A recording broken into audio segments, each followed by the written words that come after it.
In this video, I'll show you how to turn on Instagram Instants. Instagram Instants is a feature that lets you see and send disappearing messages, similar to Snapchat. If you previously hid Instants from your inbox, you can turn them back on from your Instagram settings. Let's get started. First, open the Instagram app on your phone.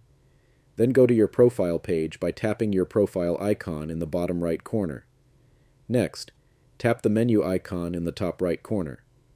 From the menu, scroll down and look for Content Preferences.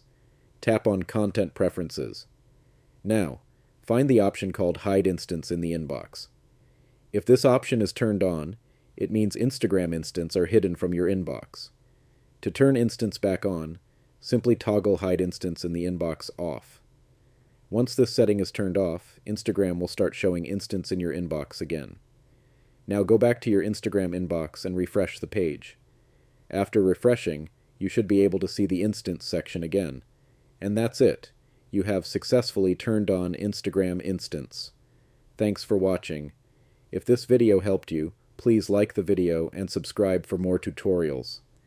If you have any questions, leave them in the comments below.